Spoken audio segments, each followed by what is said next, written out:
लोकसभा में ओबीसी संशोधन bill pass हो गया है। अब राज्यों को ये हक मिल गया है कि वो ओबीसी की अपनी लिस्ट बनाएं। इस मुद्दे पर सरकार और विपक्ष दोनों संसद में साथ नजर आए। देश के सामने स्पष्ट है। मॉनसून सत्र के दौरान लोकसभा में ऐसी बहस पहली बार दिखी। सरकार अपनी बात कहती रही और विपक्षी सांसद अपनी सीट पर बैठकर बहस सुनते रहे। कहीं कोई हंगामा नहीं, कहीं नारेबाजी नहीं। मौका था 127वें संविधान संशोधन बिल पर चर्चा का। इस बिल के जरिए राज्यों को अधिकार मिलेगा कि वो अपने क्षेत्र के हिसाब से ओबीसी लिस्ट बना सके। लोकसभा में ये बिल 2/3 बहुमत से पास हो गया। मेरे विचार में निर्णय हाँ वालों के पक्ष में हुआ। जो राज्यों के अधिकार राज्य सूचियों के संबंध में खत्म हो गए थे, इस बिल के माध्यम से वो सूचियां बनाने का अधिकार पुनः राज्यों को मिलेगा। सदन में आकर इससे पहले कांग्रेस समेत तमाम विपक्षी दलों ने सरकार की मंशा पर सवाल उठाए।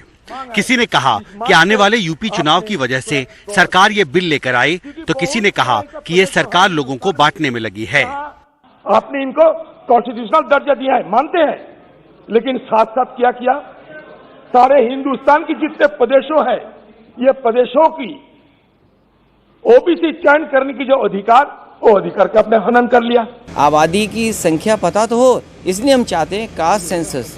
पिछली बार भी मांग थी सभी पॉलिटिकल पार्टीज की, इस बार भी ज्यादा पॉलिटिकल पार्टीज की मांग है कि कास्ट सेंसस हो जाए और जो 50% है कम से कम उसकी सीमा बढ़ाई जाए। बहस में जातिवार जनगणना का मामला भी उठा। एनडीए के सदस्यों ने भी मांग की कि जातिवार जनगणना हो और आरक्षण पर लगी 50% रोक को भी हटाया जाए। हम आपसे मांग करते हैं कि 1931 के बाद 2022 में जातीय जनगणना करा दें। अगर हम तमाम सरकारी योजनाओं का लाभ पिछड़ी जातियों तक पहुंचाना चाहते हैं, अगर हम ये चाहते हैं कि हमारे पिछड़ी जातियों का प्रतिनिधित्व पर्याप्त संख्या में हो, तो आखिर उनकी आबादी क्या है, उनकी गिनती क्या है, ये जान लेना बहुत आवश्यक है। ओबीसी संविधान संशोधन विधेयक एक ऐसी गुगली, उसके आगे क्या सत्ता पक्ष और क्या विपक्ष दोनों चित दिखाई दिए। मानसून सत्र में पहली बार दोनों के स्वर एक सुनाई दिए। ये ओबीसी की ताकत है कि जो बाकी टकराव पर भारी रहा। आखिर वो 41% हैं। कोई भी दल ओबीसी विरोधी दिखना नहीं चाहता।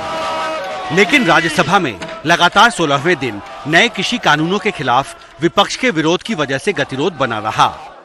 कृषि से जुड़े मुद्दों पर चर्चा शुरू हुई, लेकिन विपक्ष के हंगामे की वजह से सदन की कार्रवाई 4 बार स्थगित करनी पड़ी।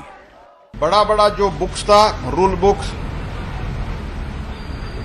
राज्यसभा एटवर्क के सब बुक चेयर के ऊपर फेंका गया, सदस्यों को ऊपर फेंका गया। मैं भी 17 ईयर से इस पार्लियामेंट में हूं, ऐसे व्यवहार हम कभी भी नहीं देखा है।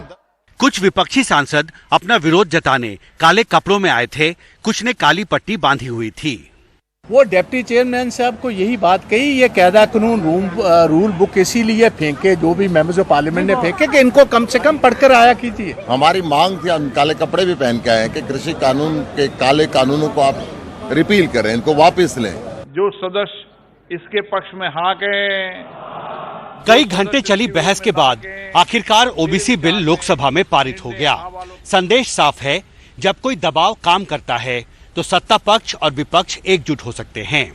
लेकिन मुश्किल ये है कि मूल मुद्दों पर संसद में सत्ता पक्ष और विपक्ष के बीच टकराव अब भी बरकरार है। संसद भवन से राजीव रंजन और आजम के साथ हिमांशु शेखर, एनडीटीवी इंडिया।